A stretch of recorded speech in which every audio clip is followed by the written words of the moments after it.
This is the plaintiff, Tiffany Angel Sheffield.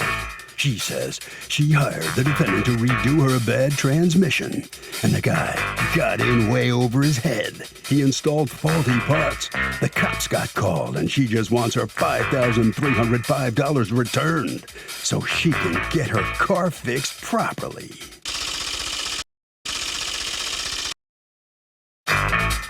This is the defendant, Jake Jones.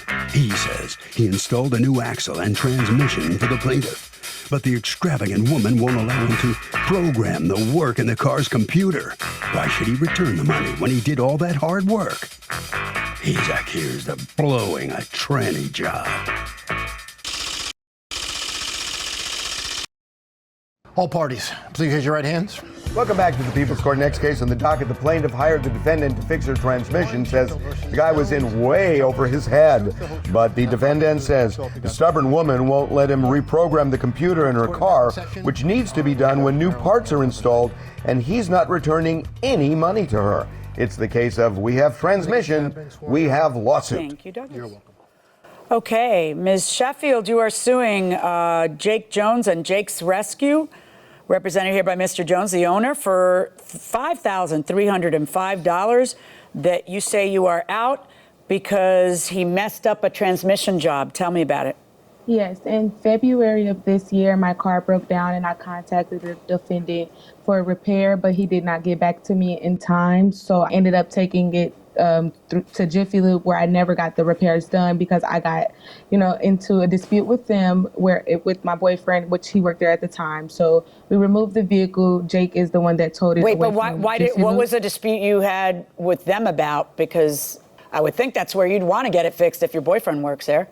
Yeah, well, they were supposed to do the repair, and then they had said it was going to get done on Monday, and then they just kept changing the day when it was going to get done. And I had really needed my car back because it had already been down for a month. Well, what was wrong with it at that point? Do you know? Yes. The first thing was that my axle had broken in half. And then I guess since the axle broke, it broke the transmission, which is what Jiffy Lube said. So, yeah, so they repaired the axle with a 1.8 axle, and they had ordered a 1.8 transmission, but I had never got the job done with them. So Jake towed my vehicle away from Jiffy Lube to his shop, which was not actually a shop. He took it to PLS, where it was never supposed to be, which I found out later on. Is PLS someone else's shop? Yes, that's actually a car lot. Mr. Jones, where was it you took her car to? I took it to PLS. They have a car lot there, and one of the mechanics there is a member of my church. And he does work. They allow them to do work on the side or on the side, hours. right on their property. They allow them to do work on the side. All right. They allow the mechanics to do work after hours. I can't imagine that to be true because that's pretty neighborly to let you make my money on my property and then someone gets hurt and I get sued because you're on my property. Anyway, so Ms. Sheffield, what happens? The car gets towed over to that third party lot, and what happens? So Jake had my vehicle for about 2 weeks. When he towed it there, he told me that it would be $1,000 to start the job, which I gave him the day of, and he towed it there and said he would get the job started. Like a week later. Tell me again why you didn't just have, how much was he going to charge for the job? He charged $1,650 for it. As opposed to what Jiffy Lube was going to charge was what? $2,500. Okay, so it was cheaper to do it through him. Yes. But you had said something in your complaint that they had disrespected your boyfriend. Why? Because they didn't fix it in time? No, because they had got into a little argument basically, and he just couldn't get like a clear answer on what was going on with the vehicle. And they ended up saying that they would push it back because they had to put another car in front of mine after it had already been there for a month, which wasn't acceptable to me. So I felt like I wanted to take my car from them. All right, so you took your car, you gave it to Jake. Jake has it for 2 weeks, and what supposedly is he doing? He's putting in a new transmission. So the transmission that he's putting in is not a 1.8, it's a 1.4. Yes. Right. You knew that. And why did you pick the 1.4? Was it cheaper, I guess? He picked the 1.4. I didn't pick that. Okay. So why 1.4 and not 1.8? Do both of them fit in the car? Oh, okay. The car is 2012 or 2014. It's a 2012 Chevy Cruze. And the transmission that it calls for is a 1.8. But there was a 1.4 in there. A 1.4 will fit in there. Now, the axle that Jiffy Lube put in, Stevie Wonder could see it was the wrong one because it didn't fit at all. So they're telling her, Jiffy Lube was telling her that they didn't touch it. They didn't put an axle in it. But if her axle broke, then how is it a brand new axle still in the car? They had to put it in there. No, I think she agrees that they put in an axle and charge her for an axle. In fact, part of her complaint is that you didn't return the Jiffy Lube axle, which she would have returned to them and gotten her money back. She agrees that they put in an axle. I still have it. I still have it. Okay, right that's now. good. Let's It's put a right pin there in my that. car right Let's now. put a pin in that right now, and let's talk about. So you ordered a new 1.4 axle and a rebuilt transmission for her, right? A used transmission. Used transmission, and and you were charging her $1,660 plus $200 for the axle, correct? So $1,860. That's correct. Okay. That's correct. So tell me how it is that she ends up on the property of PLS to pick up her car. Were you done doing the work? No. So why was She came Why did she come and pick up her car? because she said that I had her car too long, and she came up there with the police and put her clown suit on. She came in cussing people out and just disrespecting people, talking about she wants her car. She wants her car right now. We told her that the transmission is in the car, the axle is in the car, but it has to be programmed to that computer. Right, but how long does it take to program it? Maybe an hour. So why didn't you just tell her, wait 1 hour and come back later and we'll program it? Because the gentleman that works there has to do it after he gets off. Okay. Can I ask you, Ms. Sheffield, close. why did you go pick up the car if it wasn't ready yet? Well, my boyfriend who is here, he can testify for this. He Okay, spoke let's with hear from your Jake. boyfriend. Let me hear from your boyfriend. Go ahead. Hi. What's your name? Leonard Goodman. Can you raise your right hand? Thank you. You solemnly swear to tell the truth, the whole truth, and nothing but the truth, so help you God. I do. Thank you. Okay, go ahead. The Chevy Cruze was at my job, Jiffy Lube. That was the original axle job. They ordered the transmission, and then they kept on putting off the date on when they would have it done. And they told me that it's not their fault that I broke my transmission. So then that's when we contacted Jake. He came and got the car. Meanwhile, you contact Jake because you're in a rush and Jiffy Lube is taking too long, but if you had left it at Jiffy Lube, by now it would have been done, right? Yes, ma'am. Okay. Yes. I'm just trying to make sure y'all see that because you're young, I'm not. And Right, I know I've been through, the devil knows more from old age than from being the devil. It's like, my grandmother used to say to me, vístame despacio que estoy deprisa. Dress me slowly because I'm in a rush. And switching who's going to do it is going to end up taking longer. Look, it did. But anyway, so then you end up deciding that Mr. Jones is going to do it. And why did it get picked up? Tell me why, because it sounds like it got picked up precipitously. In other words, it wasn't ready to be picked up because they still hadn't programmed it. So why did it end up getting picked up? So I got off work. I contacted Jake. He said, you can go pick your car up, man. It's done. We have the job done. I said, okay, I'll be there as soon as I can. I went up to PLS. They told me they wouldn't release the car until one of the workers, which is Christopher, showed up. Because Christopher's the guy who's working on it after hours. Is that correct, Mr. Jones? Yes. Okay, so they would need Christopher to say, yes, the car can be picked up, or no. All right, so go on. Go ahead, Mr. Goodwin. So I then contacted him once they told me that the car wouldn't be released. He said that the job is done. He has nothing to do with it after that, and I just have to contact Christopher. So I tried to contact Christopher. I got no answer from him. I then went back in and talked to PLS. They said they don't even know why the car is there because it shouldn't be there because it's not a PLS auto car. Right. Then they told me we would have to contact the authorities. That was done. So you called the police? That's when Christopher showed up and released the car to us before the police got there. Okay, but what did Christopher say to you about whether the car was ready or not? Did he say to you, we still got to program it? No. Did he tell you it was ready? I never spoke to Christopher. I spoke with Jake, Mr. Jones. Okay, let me hear from Tiffany now for a moment. Okay, Ms. Sheffield. So what was it you overheard going on between Christopher and Mr. Jones? It seemed like that they were upset with each other because Mr. Jones told us that the vehicle was ready, and Christopher said, "Why would you tell them that? You know that it's not ready. I don't even know what's wrong with it." I don't even know what's wrong with it? Yes. That's what he was saying on the phone to Jake, that he didn't know what's wrong with it. Who put in the transmission, Mr. Jones? You or Christopher? Christopher. Well, then how do you know Christopher? Is Christopher your witness? Is he here? No, he's not here. Okay, He's at she's work. complaining that nobody ever put in a transmission. How do I know No, that? they did. Oh, you know they did. They did it, but incorrectly. Right, but your right is to be able to pay what you agreed upon with Mr. Jones and to have the car repaired. So when you get there, it is obvious it is not ready, which is very frustrating because you've been without your car forever. But why do you take the car? Because there was still something that needed to be done. And now you got to take it to a third place, and you still don't have a car, right? Yes. Oh, yes, my but gosh, I only you took cut your it nose off because- to spite your face. Go ahead. Yeah, I only took it because he said that it was ready.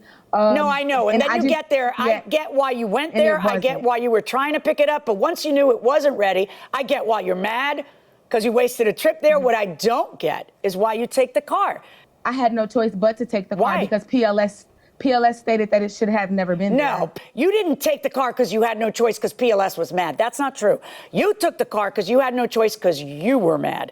So what did you do with the car? Did you drive it somewhere? No, it was not drivable. And I Right. didn't take it because I was upset.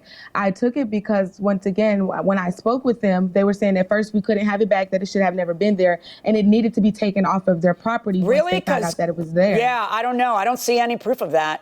In fact, let's see the videos that you guys took. You were angry as can be, and you were storming off with the car. In fact, it looks like somebody's driving the car in the video. So That was Chris driving my car. So I recorded them when I went up there to get the vehicle Wait, back. just a second. The video is taking place. And I'm still suing them. They're already talking about suing them when you're at the site. You haven't even taken the car yet.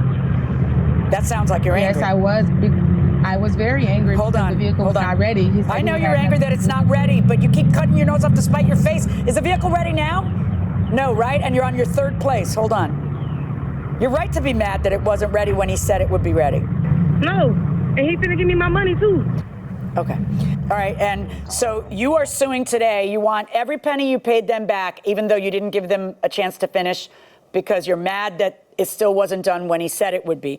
Then you're also suing for the job of the new transmission at Edwards, which would mean that you had a car that you brought to the defendant needing a new transmission, but he would be paying for your new transmission because he'd give you back all the money you paid him, plus you want him to pay for the new transmission. How would that be fair? Isn't that double dipping? I've been without my vehicle for months. I've had to spend more money to get myself back and forth to work and et cetera because the defendant lied. I did not go up there and to get the car back. All this guy did was tell you it would be ready today. I mean, you take it to a third mechanic, and the third place is Edwards Transmissions. Let's see. Transmission inspection. No test drive, no pull and reverse, no reverse. Vehicle doesn't start, missing battery end bolts, has wiring misrouted. And the programming, Mr. Jones, there's just certain codes that are required in order to do the programming, right? Right.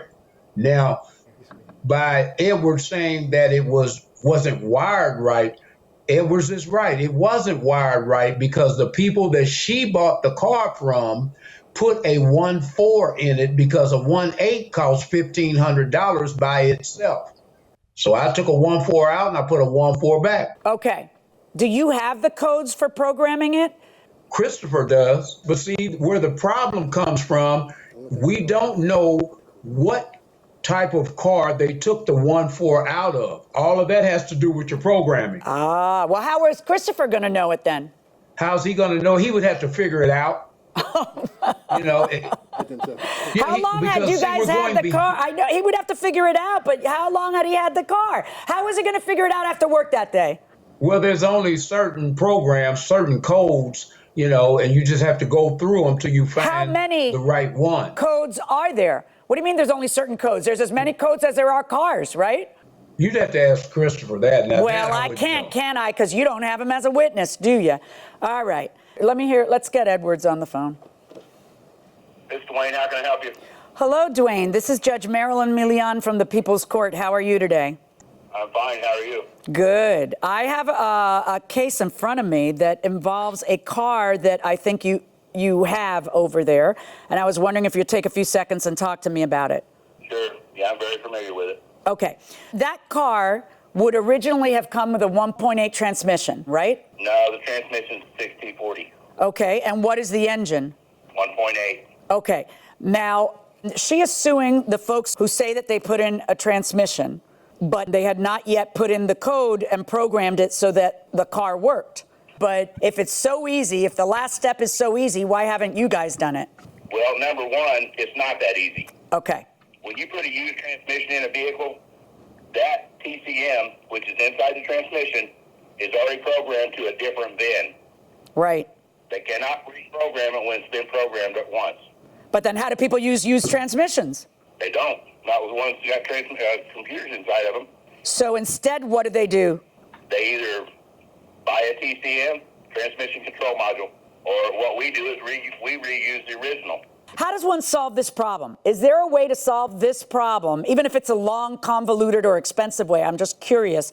What I recommended to the customer was to get the original transmission that was in the trunk and rebuild that one. That's what I priced to her. So are you telling me that there's no way for you to salvage the transmission job that was done? And why is there no way to salvage it? In my experience, we have not had anybody that can program a used computer. Okay. Do you have any questions, Mr. Jones, that you would like to ask Mr. Dwayne? Yes, the only way he's right. We would need the VIN number of the car that the transmission came out of. Yeah, y'all got that? And we didn't have that. Oh, well, then I guess that the transmission job that you sold to her is worth bupkis, right? Because she can't do anything with it. Okay, I got you, Dwayne. Thank you very much. I'm going to hang up with you and go on with my litigants. You're welcome. Thank you. Bye-bye. Okay, look. It sounds to me like you bit off more than you can chew, just like Ms. Sheffield said. You then farm this off to a guy who's not here to testify, Chris. Chris is like arguing with you that night that this isn't ready. He can't even program it. You made it sound to me as though this was easily programmable.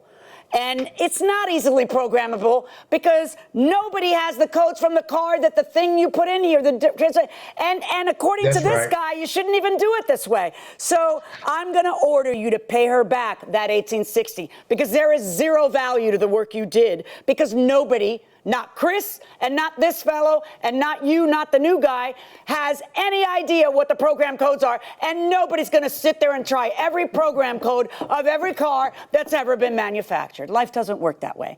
Now, there is a transmission that is in there. That belongs to Mr. Jones. So we are going to make arrangements through Officer McIntosh for you, Mr. Jones, to get back that transmission that is in her car. And then you can figure out what you're going to do with it because I don't know what you're going to do with it because according to the training guys, there's nothing you can do about it. So here's where we are. Court is about making you whole, Miss Sheffield. What he's not going to do is pay what it costs to fix your transmission because you already had that problem when you met him. That would be ching ching, let the cash register ring. If he also had to pay you, which you're suing for, the cost of the new stuff getting done. No. So, but I am going to order him to return the entire $1,860 because there is zero value to that for you. Verdict for Miss Sheffield.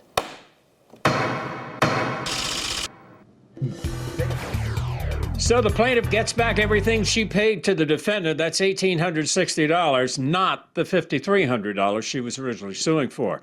Let's see what Mr. Jones feels about this. Mr. Jones, you got to give all that money back to her. Everything you've done has been for naught at this point.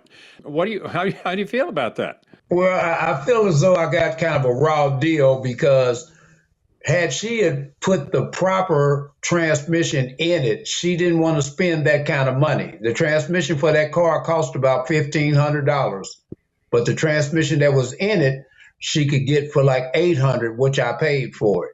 So that's her fault because she wanted to put the same thing back. But I mean, it is what it is. All right, sir. Well, thank you very much. Okay. Better luck next time, as they say. All right, Ms. Sheffield, you don't seem delighted, but at least this is something. You're back to square one, I guess, maybe square three at this point. I'm not sure how you feel about it, but what are you thinking? Nothing. I'm not really thinking much. Just ready to get my car back. That's all. All right, well, the judge listened, and that's her decision, and everybody has to live with it. It's over now. Harvey, how do you feel about this case? What do you think? Well, Doug, look, this is a good example of how to bring a lawsuit. That this could have been a case where the plaintiff came in and just, claimed he did a terrible job. Well, she's not an expert in cars. She had an expert, and the expert looked at it and said the work was valueless, and that made all the difference. Can they make you get a COVID vaccine shot or lose your job? Well, if you work for a private business, private businesses can regulate their business pretty much the way they want to, as long as they don't do it in a discriminatory manner or in a way that violates the Americans with Disabilities Act, the ADA. But they also have an obligation to provide a safe environment for customers who come in for goods or services. So I would submit that yes, they probably can, unless you can show that you can't receive the shot for medical reasons or something. Chances are they probably could say, look, we have to have everybody vaccinated. We're face to face with the public. We interact with them regularly.